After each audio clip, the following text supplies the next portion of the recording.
Good evening. The fact that you're all here means that Professor Sandel needs no introduction.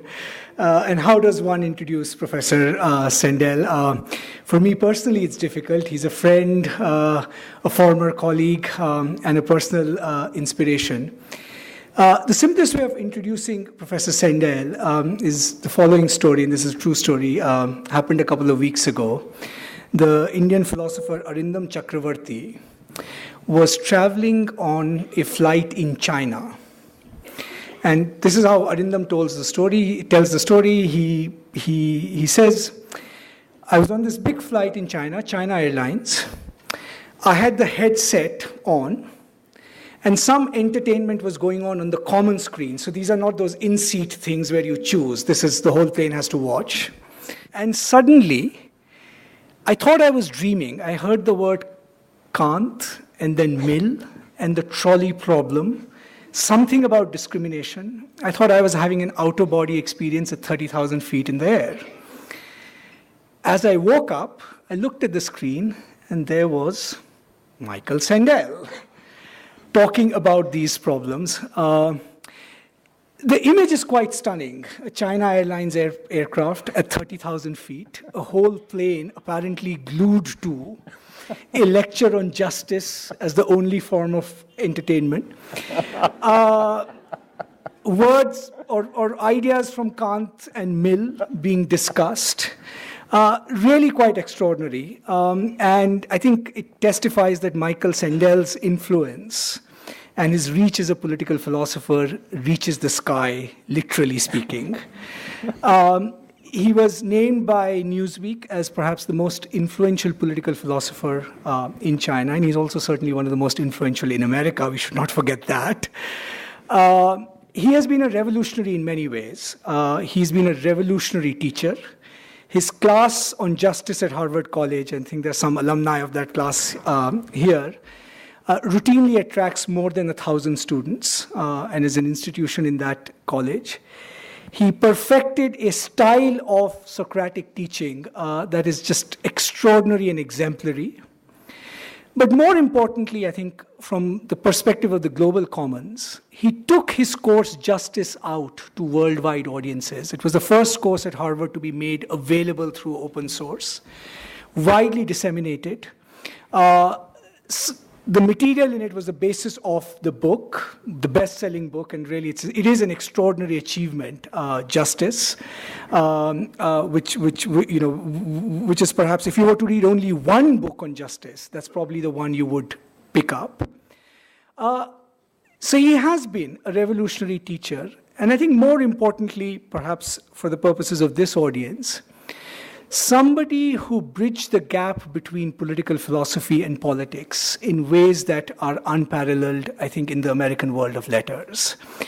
His conviction that political philosophy can be a form of engagement with the common good, it's not simply an abstruse analytical exercise, and the exemplary way in which he went about doing it has really, I think, inspired generations of people to take the idea seriously that if we debate ethical issues, debate conceptions of the common good, debate conceptions of the good life in public collectively, we can all be deeply enriched. I would be remiss if I did not mention the fact that despite that in addition to these best-selling books like Justice, which is now a household name, Michael also wrote academic blockbusters, which are also best-selling in their own right. Liberalism and the Limits of Justice, Michael's first book, was probably the defining book for debates in political philosophy for almost 30, 40 years after the publication of Rawls's Theory of Justice. And in some senses, I think it opened up horizons of what an alternative vision to liberalism could be in ways that were deep, rich, and very convincing. An extraordinary book called Democracy's Discontent, which is really about the civic republican tradition in America and how you do a history of ideas along with a deep engagement with American politics, was also a major academic event. In addition, he has books, essays in public philosophy that range on very topical issues. A very short book, and just a marvel to read in literary terms, and called Against Perfection, which is really a book on bioethics, and Michael Sandel also served on the Presidential Commission on Bioethics in the United States.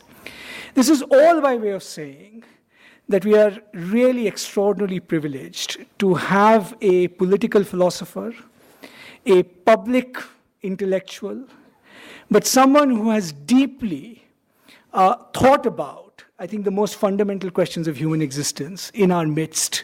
We are deeply honored to have you, Michael, and I can assure you that I know you have millions of followers in China. You also have millions of followers here. Welcome. Thank you.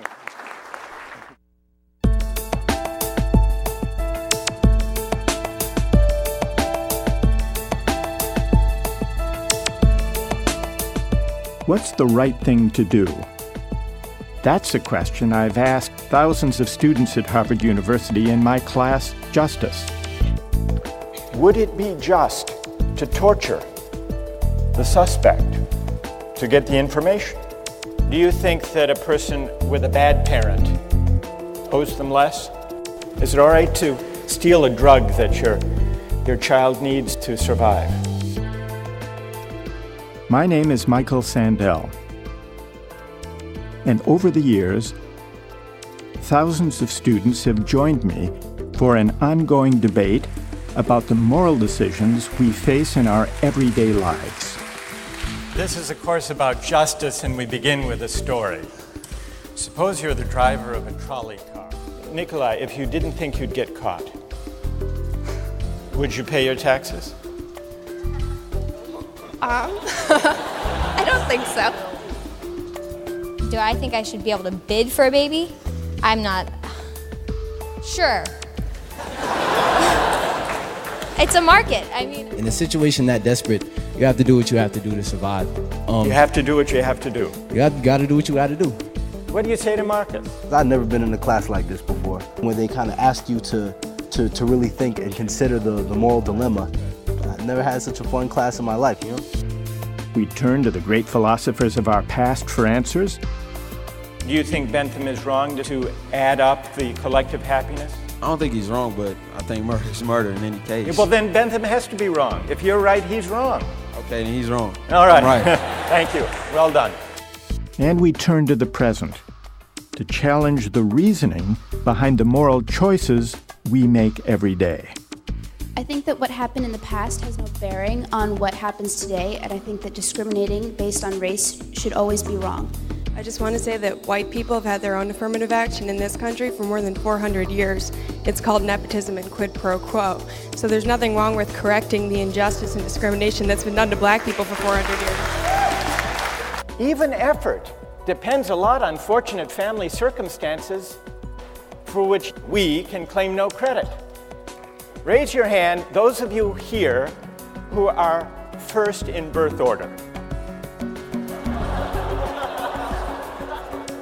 I am too, by the way. Mike, I noticed you raised your hand. Taking justice was really an eye-opening experience for me. Everything that you've thought of up to that point becomes questioned, becomes challenged. The purpose of sex is, one, for its procreative uses, and two, for a unifying purpose between a man and a woman. Your beliefs are your beliefs, and that's fine. But civil union is not marriage within the Catholic Church.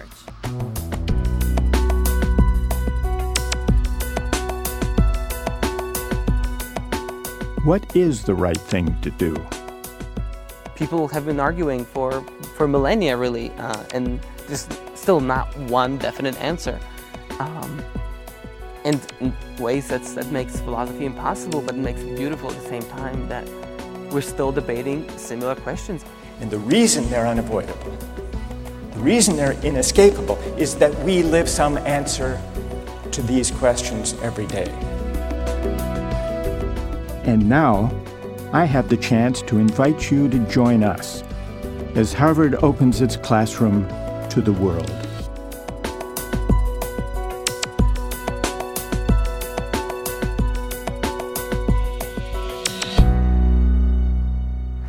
Thank you all for being here. And I want to begin by giving a special word of thanks to two people. First, Pratap Mehta, not only for those warm words of introduction, but also for alerting me to this China Airlines thing. I didn't know about that. I'll have to bear that in mind when I choose what airline to fly and maybe avoid the risk of the embarrassment. But Pratap was a colleague. He came back to India. He is deeply committed to this place. He's brilliant, he's thoughtful, and he's doing an enormous amount to help a society interpret itself to itself in ways that I think that will contribute to the future of this place. So I greatly admire what Pratap is doing. I also want to thank Rohan Murthy, who got me into all of this, who was the initiator of putting the Justice series on NDTV, where I hope it will contribute to discussion and debate here in India. And Rohan himself is also brilliant in a very different field from Pratap. Both of them are remarkably gentle souls with a deep love of their country. And I think that in very different ways, in different fields, they are going to make their mark on the future of India. And I feel privileged to know them and to be here at their invitation. Today, I'm not going to give a lecture, really, but invite you into a conversation, to a discussion about questions of justice and the common good in relation to markets. Over the past 30 years, roughly 3 decades, we've lived through a period of what might be called market triumphalism, an age of market faith, going back roughly to 1980, when Margaret Thatcher and Ronald Reagan came to power with the conviction that markets, not government, are the primary instrument for achieving the public good. And even after they were succeeded by Tony Blair in the case of Britain, Bill Clinton in the case of the United States, that fundamental assumption that markets are the primary instrument for achieving the public good was not challenged. During the 1990s, the market idea was moderated somewhat, but also consolidated, because the underlying assumption was accepted. It wasn't really challenged. And so for 3 decades, markets and market reasoning have been reaching into spheres of life traditionally governed by non-market norms. And without quite realizing it, we've drifted, I think, from having market economies to becoming market societies. The difference is this. A market economy is a tool. It's an effective, a valuable tool for organizing productive activity.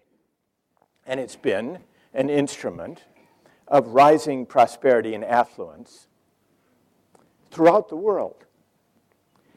But a market society is different. A market society is a place where market thinking and market values seep into social life and come to define, to remake social relations in the image of the market.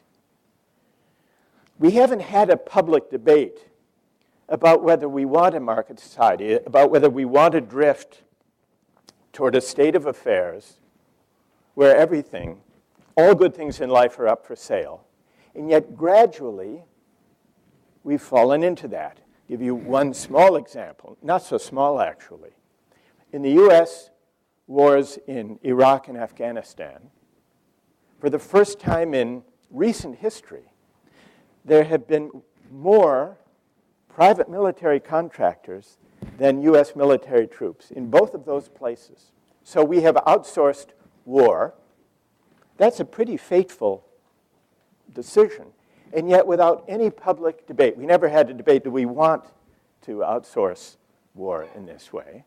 This is an example of what I mean by markets reaching into spheres of life traditionally governed by other values. Now, the question is, do we want this? Do we want to live this way? Is this the right way to reconfigure social life? And what I suggest at least, is that we need at least to have a public debate about where markets belong and where they don't, about where they serve the public good and where they may undermine important non-market values without our realizing it until it's too late. So that's the question. And it's actually part of a broader question that interests me and that is reflected in the project that Pratap was so generously describing. We decided to do an experiment with this course I've taught over the years at Harvard on justice,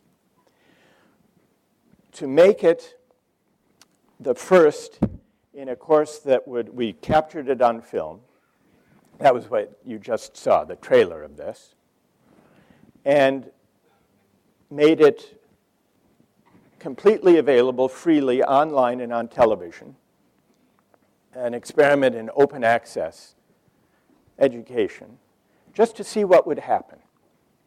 And it's been an amazing experience, especially as people in different parts of the world take up an interest and make it their own and raise their own questions, but join in the project of thinking and reasoning and arguing about big questions. I think the reason it's had the resonance that it's had, that Pratap was talking about in various parts of the world, is actually very simple. I think there is a great hunger, an unanswered hunger in many countries for public discussion of big questions that matter, questions of meaning, questions of ethics, of justice, and the common good. And I think there's a frustration with politics in democratic societies around the world, a frustration that politics has become too narrowly technocratic and managerial and not about big things that people care about. I think that's why this has had resonance. People want to be able to think together and argue together and reason together in public about big ethical questions, things they care about, moral questions. What is a just society? What is the common good? What is the good life? And so what I'm hoping is that this experiment in open access, global open access, to a classroom can contribute in a small way, maybe provoke at least, a global public discussion of these questions of justice and rights and the common good, so that it can be an opportunity not just for Harvard dispensing a class to the world, that's nice, but also an occasion for mutual learning and discussion. So that's the overall project. What I'd like to do today is to begin by putting to you a few questions about markets and the moral limits of markets and see what you think, and then try to step back and look at the arguments, at the principles that figure in debates about the role of markets in relation to justice and the good society. Let's start with a hypothetical example, and we have, I think, we have microphones here so people can be heard. Let's take education. Suppose my university decided it needed more money. And a lot of people apply, want to be admitted. And so let's say Harvard or any elite university said, we can always use more money for good purposes, new library, science labs, helping disadvantaged students. We will auction off 10% of the seats to the highest bidders. What would you think of that? Now, we have debates. In the US, we argue about affirmative action admissions. In India, you argue about reservations, arguments for and against. Put that aside. What about a system of university admission that filled 10% of the seats, not all of them, according to the willingness of the parents to make a big financial contribution if their child would be admitted, selling the seats? Would this be objectionable or justifiable, given the worthy purposes to which the money would be put? Let's just take a quick show of hands. How many would find it objectionable? Raise your hands. And how many wouldn't? How many think it might be a good way of serving the purposes of the university? How many would be for it?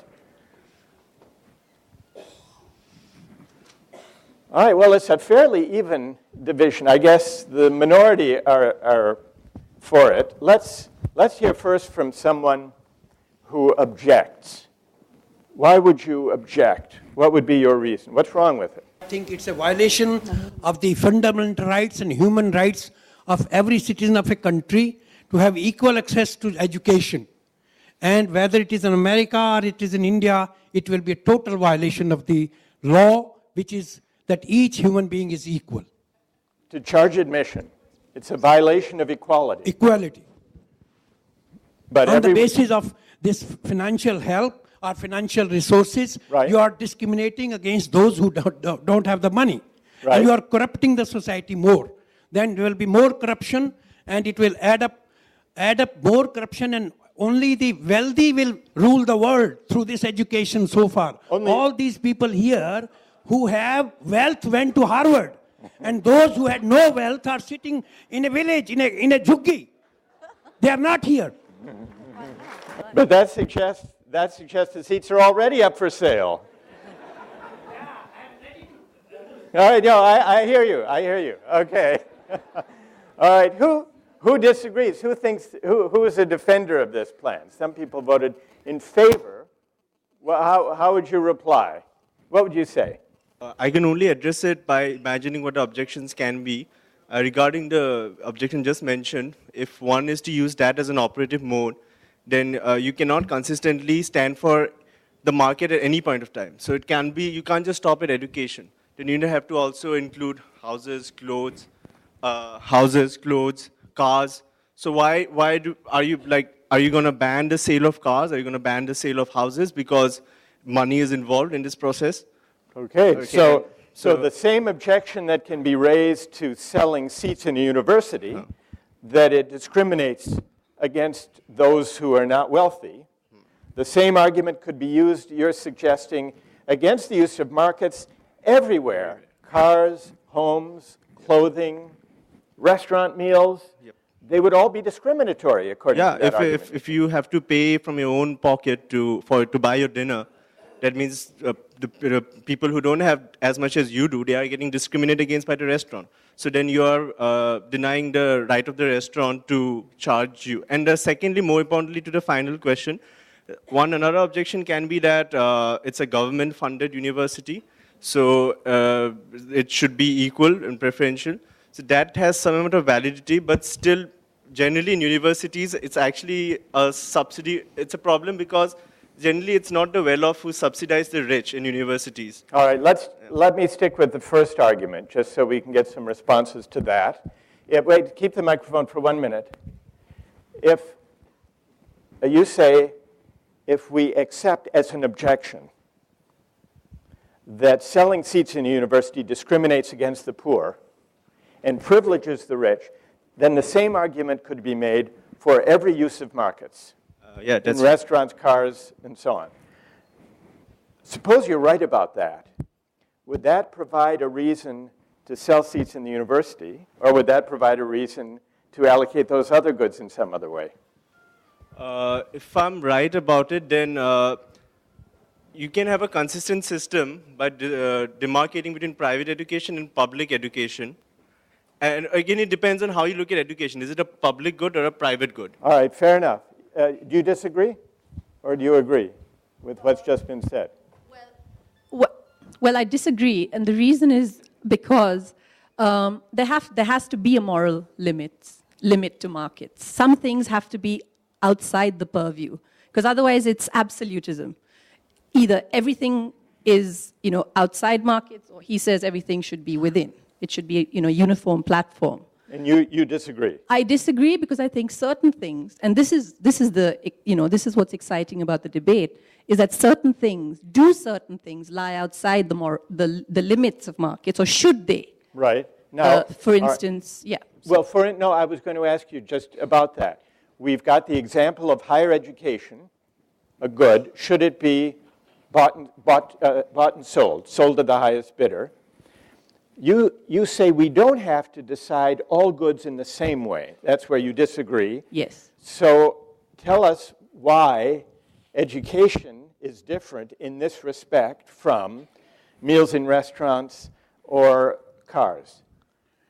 Well, I'm not decided about education, but what I am decided about is food, primary health care. Those are the things that shouldn't be decided by markets. And why? How do you distinguish one from the other? Well, it comes back to what the gentleman said, was that I think certain things are fundamental rights.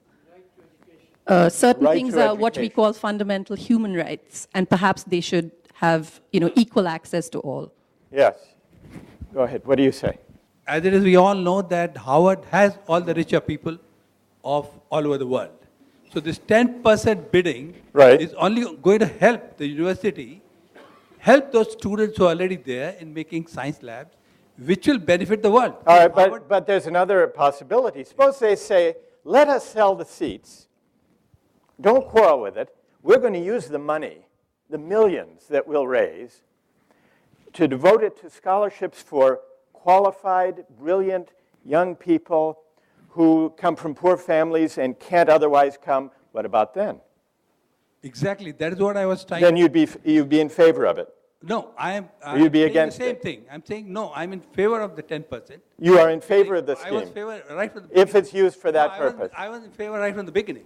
What I'm trying to say, this 10% bidding, that's how I started. Right. That Harvard is meant for rich people. All right. This 10% bidders are going to be only people who are richer going to be parting with their money. All right. And this money will be used for people who come for on the poor. scholarships. The money can be used to help the poor. Poorer people, to give them the scholarships. labs, Okay. or any Good. other research work. Okay, Thank fair you. enough, fair enough. So a defense of it in the name of helping the poor, not giving the wealthy an advantage. Who is there? Let's hear from another student. I assume that you have to qualify to the standards that Harvard sets. That changes. Aha, so do the people whose places are bought have to qualify? Well, they have to qualify in the sense not that they come at the top of the academic qualifications, but that they're strong enough to make good use of the education to pass. Yes?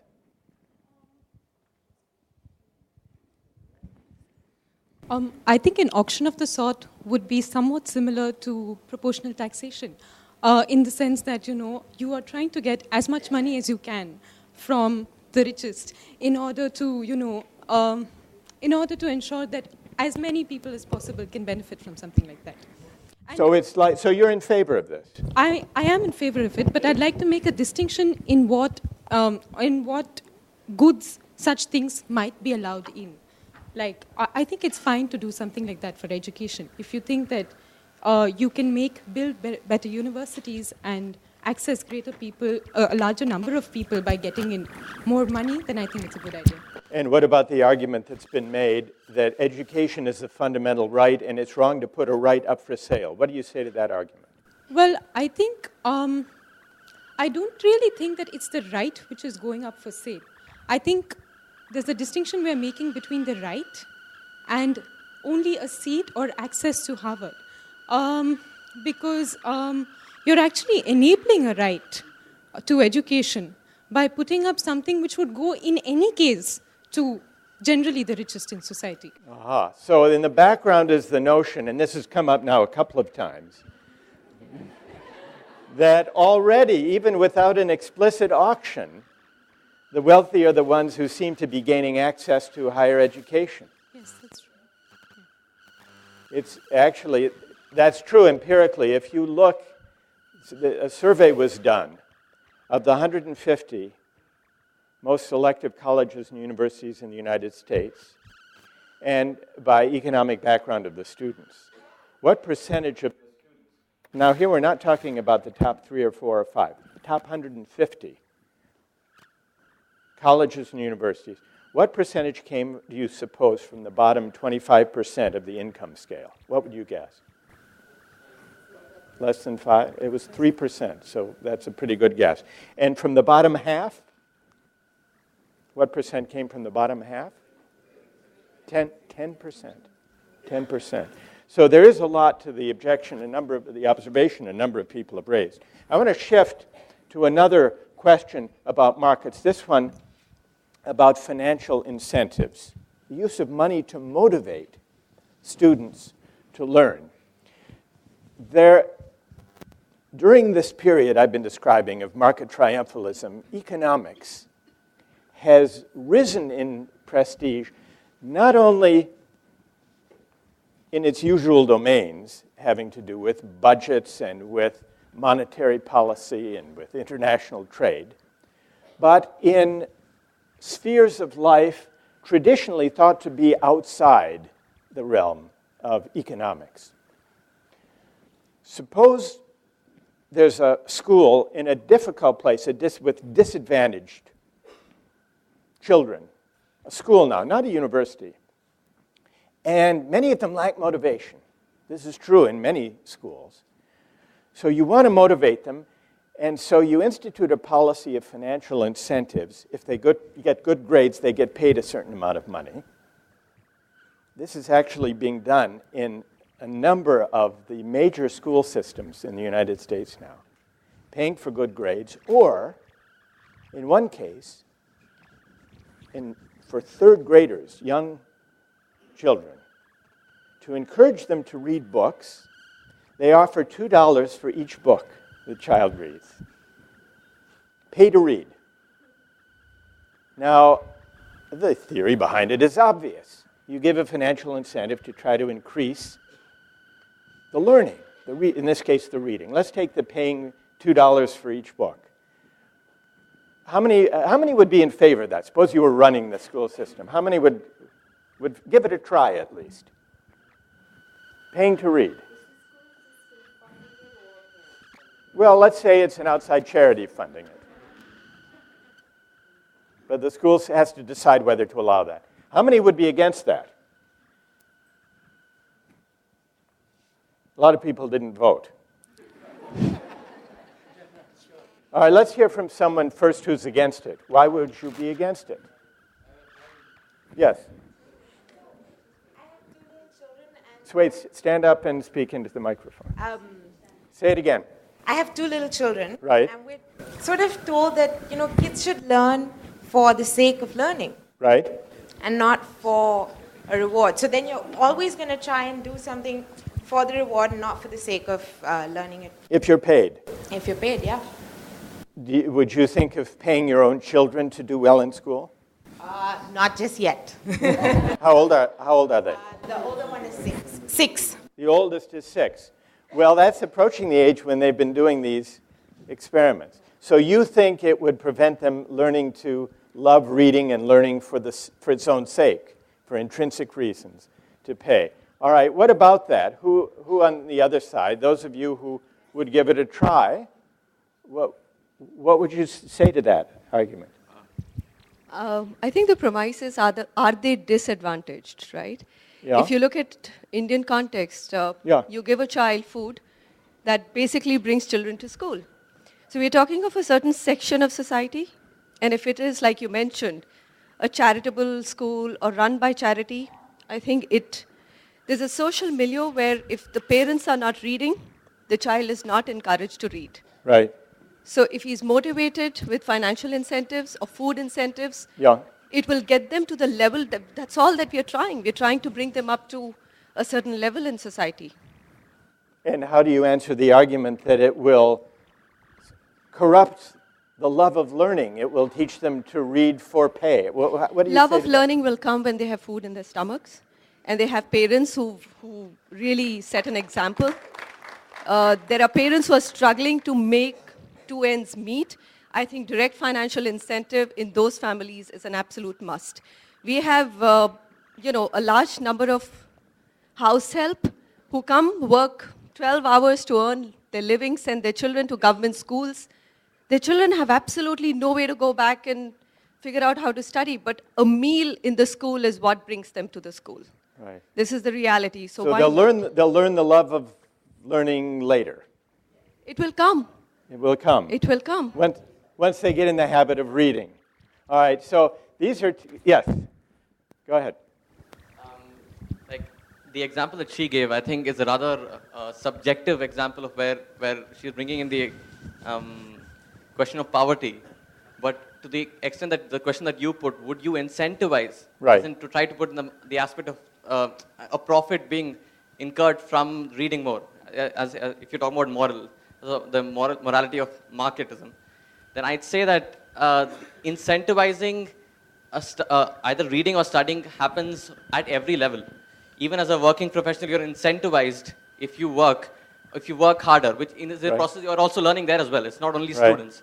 In the workplace. In the workplace as well. I think if I want to apply that uniformly to not only students, but in every place where education in any form is possible, then incentivizing I don't think is wrong in that way. And I disagree with her to the extent that the example uses only with respect to poverty. If you take away that aspect and just say whether you should incentivize with an element of market in education, then it can certainly be done, because the end result would invariably end up in students reading more. It would invariably end up in students reading more. Well, I want to examine that assumption in relation to some of the arguments that have been raised. A friend of mine with young children pays them $1 for every thank you note they write, if they've been given a gift or taken out or something. I've received some of the thank you notes, and I can usually tell by reading them that they've been written under a certain pressure. But my wife and I have discussed this, never with the person who pays his children, but we've wondered about the very thing that's been discussed just now, about paying to read. There are two scenarios for the future of these children. It might be, as was suggested, that if they write enough thank you notes for the $1 a piece, they will eventually develop the habit of writing thank you notes, so that when they grow up, even when they're no longer paid to do so, they'll do it on their own. They'll acquire the habit. Or it could be that when these children grow up, they will have learned the lesson that a thank you note is a kind of piecework to be performed for $1. And when there is no $1, there's no need for a thank you note. In which case, if that scenario is true, then the monetary payment will not have cultivated a habit of gratitude, but it will have displaced or prevented the cultivation of the virtue of gratitude, and so will teach them the opposite lesson. Now, it's hard to know in any given case, whether it's paying kids to read books or to write thank you notes, which scenario will unfold. But what these cases reveal is an important feature of markets that we often overlook.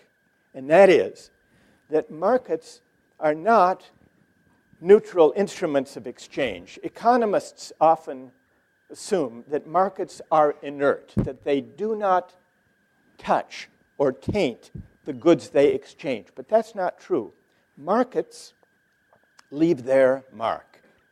They introduce certain values, and sometimes market values can crowd out or corrupt or erode non-market values.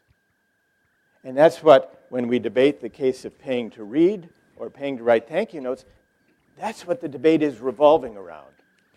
What this suggests is a larger lesson about markets, that to decide when to use markets and when to avoid them in any aspect of social life, and here we've been talking mainly about education, we have to figure out first whether the use of a market will introduce market values and norms that will crowd out non-market norms, like the intrinsic love of learning, and if so, whether those non-market norms are important enough to care about, in which case we may hesitate to use markets, even if the incentives would be effective in the short term. Now, we've been trying to approach this question about what are the moral limits of markets. One way of beginning to think about this is to notice that there are some things that money can't buy. Love, for example, or friendship. If you wanted more friends than you have, it probably wouldn't occur to you to go out and buy a few. Why not? These days you can. How do you do it? She says these days you can. How do you do it? There's Facebook. Facebook. Make friends. You can make friends. Incentivize, have more friends. Well, but wait a minute. Incentivize, but how do you incentivize people to become your friend? Yeah, throw big parties. Buy them what? Buy them a car? Buy a car for the friend or for yourself? Scotch with... Throw big parties, be seen on page 3. Right. What's a way to make friends? Go What on do you dates, say? Buy love? Friendship and acquaintances. You can buy acquaintances or notoriety. Actually, well, in the case of Facebook, you know, there was a website that... What's that? By becoming politician and promising them good life. Promising them a good life. So maybe it's a more controversial question than I thought. I read about a website that grew up in the wake of Facebook, that if you didn't have enough Facebook friends, you could go on this website and you could pay 99 cents per additional friend, and the friend would appear on your Facebook page. And usually the friends who were bought, even for 99 cents, were very good looking. The website was shut down when it turned out that the photos of the models that were used were photos that were being used in an unauthorized way. They were being ripped off from, I don't know where. There has to be value for money, so they have to be authentic. 99 cents, but 99 cents, should that get you a model as a friend? All right. So it's actually a more controversial question. Can you buy friends? But insofar as we doubt that we can buy friends, except in these metaphorical ways, why can't we? Well, because the money that would hire the friend dissolves the relationship that we're seeking. Take another example. Suppose you really want a Nobel Prize. You're really hoping for one. The scientists in the room will understand this. And you don't get one in the usual way, so it occurs to you to try to buy one. Well, would that work? Now you'll tell me that would work too.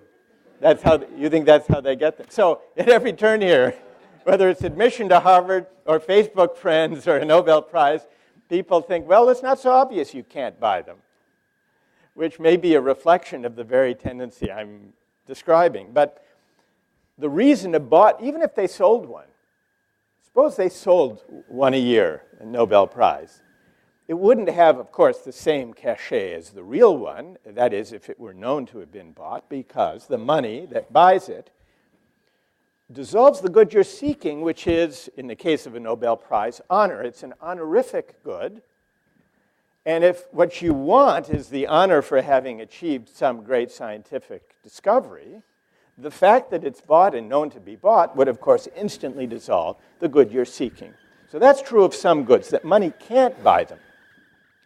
But with most goods, it's not that way. There are debates. Take the example of kidneys, organs for transplantation. There's a debate whether there should be a market in organs. Now, whatever you think about whether there should be a market in kidneys, a bought kidney would work, assuming it's a good match. It's not like the Nobel Prize. It would work. Take children. We don't have markets in children up for adoption. Oh, you'll say, well, implicitly we do, and so on. Okay. But why not? The child, you would still get what you were seeking if you could bid for children on the market. You would still get the child. But so there's a further moral question. But should we? Should we have a market in such things? Or here's another one, votes. Now, of course, we don't allow the buying and selling of votes. I know you'll say, actually, it goes on all the time. But why do we consider it objectionable? Because the good, now it would work if there were a way of paying someone and you could reliably depend on them to fill out their ballot paper in a certain way. You would get what you wanted, the vote, the influence. Why do we condemn vote buying such as it exists and resist institutionalizing it? Because we think there's something about the character of the good, in this case voting, that is corrupted or degraded if bought and sold. Likewise with the hypothetical market in children.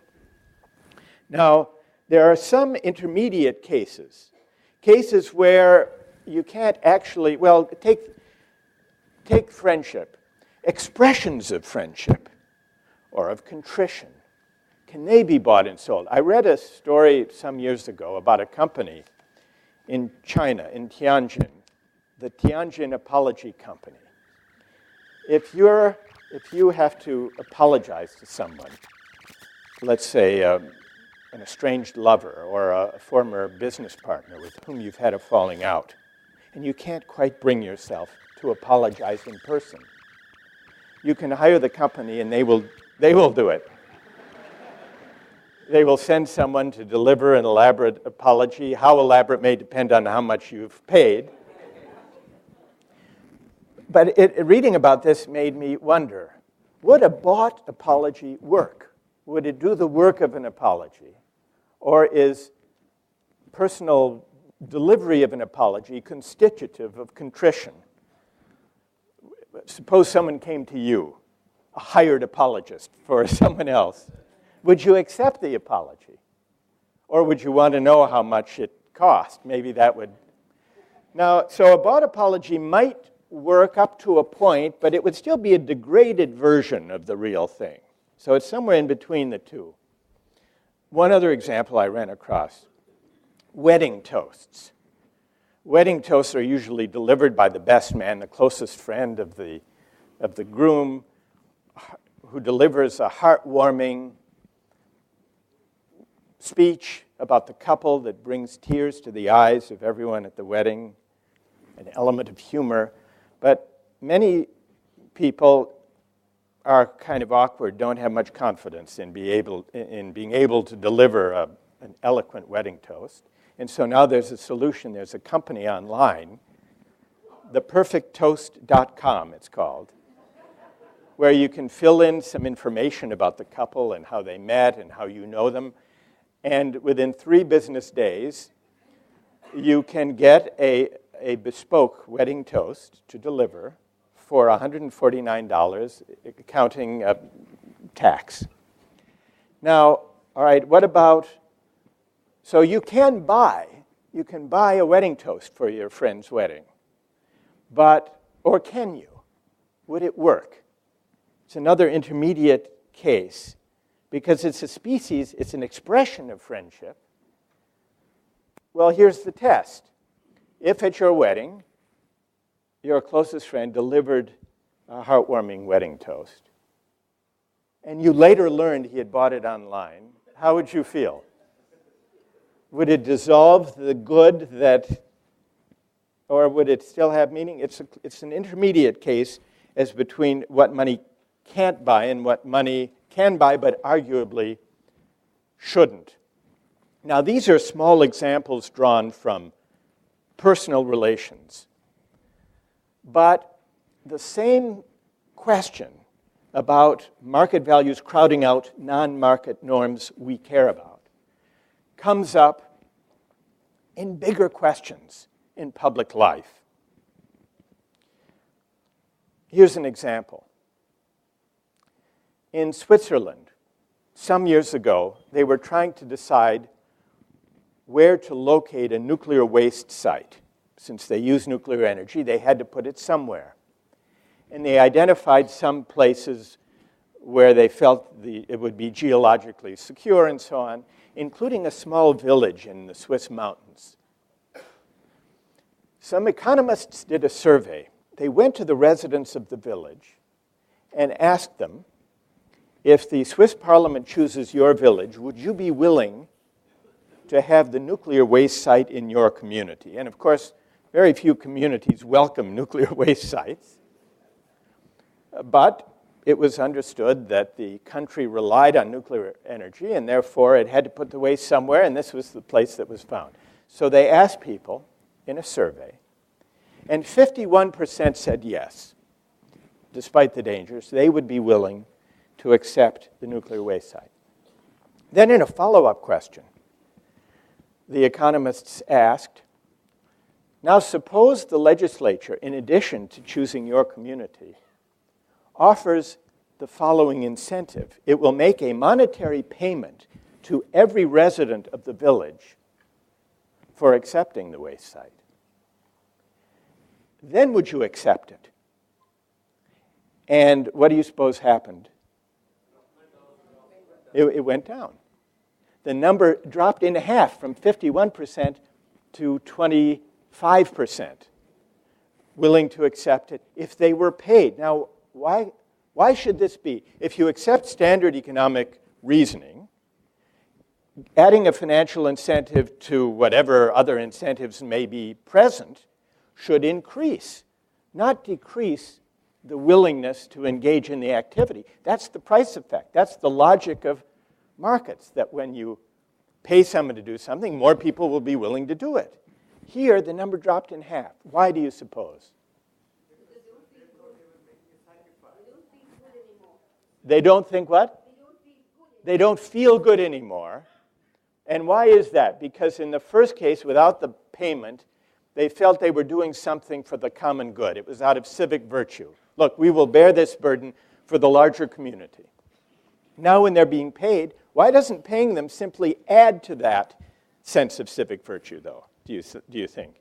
Yeah. We've got a microphone for you. They don't feel good anymore, and they feel they're being bought now.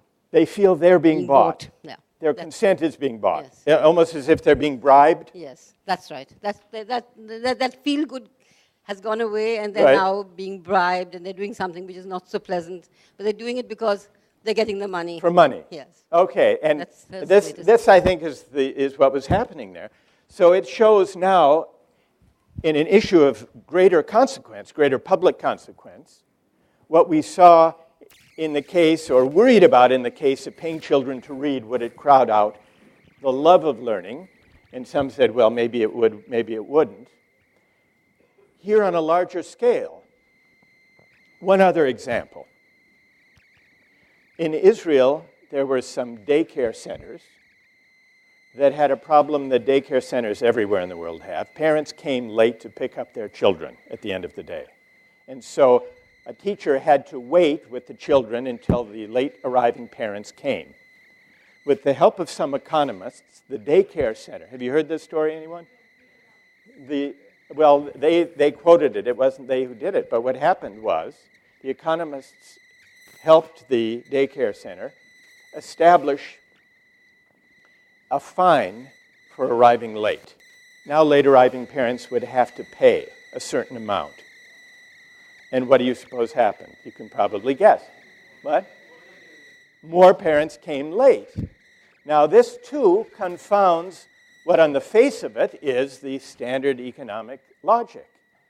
If you impose a fine for a certain behavior, that behavior will go down. You'll get less of it. And here it was the opposite. Why? Well, what would the explanation be, would you say? Right. They feel now they're entitled. They don't feel guilty anymore. They don't feel that they're imposing on the teacher. They're paying for a service.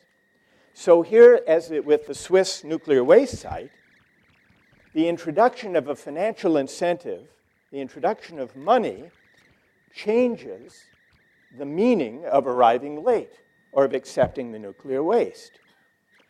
It changes the meaning by crowding out non-market norms and substituting market norms. Now, this doesn't mean that every time a financial incentive is introduced, you will get less of the behavior. I mean, some economists have pointed out, well, maybe they just didn't charge enough for the late arriving parent. That's what the economists would say. All right, if you charged $100,000 per minute, they might leave. They would show up. That's what an economist would say. They just got the price wrong. Well, it may be. But what it does show is that within a certain range, paying people to do things, using financial incentives, using market incentives, does not leave existing motivations intact. It may change the social meaning of those motivations and crowd them out. One example of this, perhaps the most famous, is a study done in the 1970s of blood donation. In Britain, blood for transfusion is only donated. There's not a market in blood. In the US, you could either donate your blood or sell it.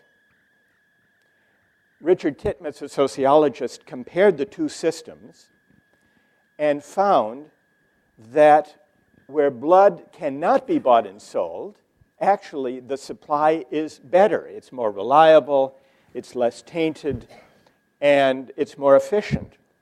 Also, at odds with the standard economic expectation that markets are efficient and elicit more of a good. Titmuss concluded that blood giving was an example like the ones he wrote the study before the two we've just discussed. But his logic was the same. That once the giving of blood is something that can be done for money, the altruistic motivation is diminished, is eroded. Now, there was a famous economist who read Titmuss's study and who couldn't make sense of this phenomenon. And his name was Kenneth Arrow, one of the leading American economists of his time. And he said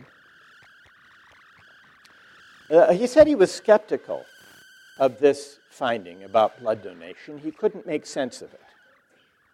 Like many economists, Arrow wrote, I don't want to rely too heavily on substituting ethics for self-interest. I think it is best on the whole that the requirement of ethical behavior be confined to those circumstances where the price system breaks down.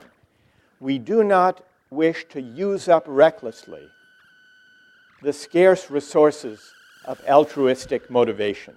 This was Arrow. So the picture is that the virtues we've been discussing, altruism, or civic duty, or solidarity, or concern for one's fellow citizens, or the love of learning, that these virtues are like commodities that are spent down, like fossil fuels. The more we use, the less we have. And this is a deep assumption behind economic reasoning, especially in the era of market triumphalism. I think, to the contrary, and considering the examples we've been discussing, the idea that ethics, altruism, fellow feeling are scarce resources whose supply is fixed once and for all and diminished with use, I think this idea is deeply at odds with human experience. I think it's more plausible to think that the virtues of democratic life, community, solidarity, trust, civic friendship, that these virtues are not like commodities that are diminished with use, but more like muscles that are strengthened the more they're exercised. Now, this may not be true for every sphere of life, but what it suggests is that in order to decide where markets belong and where they don't belong, in order to decide where markets serve the public good through the use of incentives and efficiencies, and where those very incentives may undercut values and ideals and virtues that we care about, we have to have a public debate about the meaning of social goods and practices, from education to healthcare to the environment. We have to decide how to value those goods, how those goods are properly valued, and only then can we figure out whether markets are the best instruments for achieving the public good in those domains. Now, the answer may be different in various parts of education, may be different for healthcare, may be different for the environment, for citizenship, for military service. But these are the debates we haven't had over the past 3 decades. These are the debates we didn't have during the period of market triumphalism. The financial crisis, I think, marked the end of an era of blind faith or unquestioned faith that markets are the primary instrument of the public good.